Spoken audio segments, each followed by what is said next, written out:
আজকে আমাদের এই অবস্থান আমরা ছোট থাকতে ছিল না। আপনারা জানেন আমার বাবা আমাদেরকে পালতে অনেক কষ্ট করছে।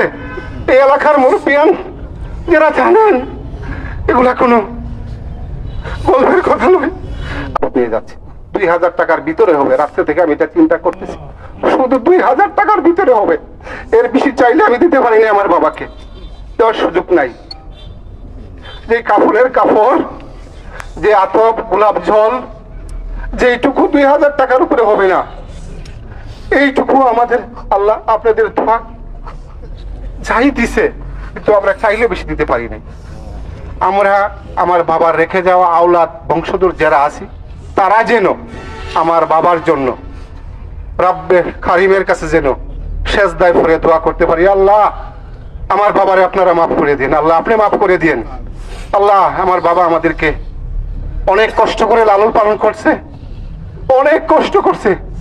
আজকে আমাদের এই অবস্থান আমরা ছোট থাকতে ছিল না। আপনারা জানেন আমার বাবা আমাদেরকে পালতে অনেক কষ্ট করছে। এই এলাকার মুরব্বিয়ান যারা জানেন এগুলা কোনো গল্পের কথা নয়। আপনারা জানেন আমার আব্বা অনেকের সাথে চলাফেরা করছে, এই নদীতে কাজ করছে, শ্রমিক কাজ করছে, অনেক কষ্ট করে আমাদেরকে লেখাপড়া করাইছে যতটুকু পারছে, কিন্তু বিনিময়ে আমরা কিছুই করতে পারিনি আমার বাবার জন্য।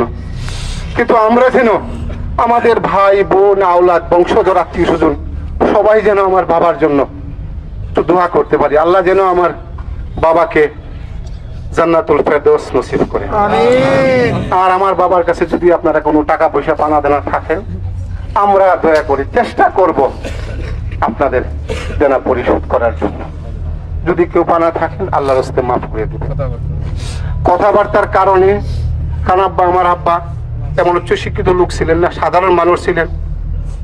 বিচার আচার টুকটাক সামাজিক গেছে, যদি কারো বিচারে কথাবার্তার কারণে অন্যায় বা পক্ষে বিপক্ষে হয়ে কেউ কষ্ট পেয়ে থাকেন, আল্লাহর হস্তে আমি মাপ চাচ্ছি, আল্লাহর হস্তে আমি মাপ চাচ্ছি, আপনারা আমার আব্বারে মাফ করে দিবেন। আর এই রোদের মধ্যে বিভিন্ন উপজেলা থেকে, বাংলাদেশের বিভিন্ন জেলা থেকে আপনারা আসছেন। আমি জানি আমাকে আপনারা যে এত ভালোবাসেন, এই ফ্যামিলি, এই দুধমিয়া সাহেবের সন্তানকে যে আপনারা এত ভালোবাসেন, সেটা আজকে প্রমাণ। আমরা আপনাদের এই ঋণ কোনোদিন শোধ করতে পারবো না।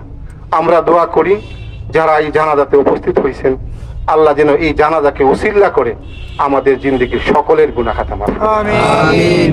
আল্লাহ যেন আমাদের সকলের গুনাহ খাতা মাফ করে। আমিন। আমি আর কথা লম্বা করব না। আমার কথাবার্তার মধ্যে কোনো ভুল ত্রুটি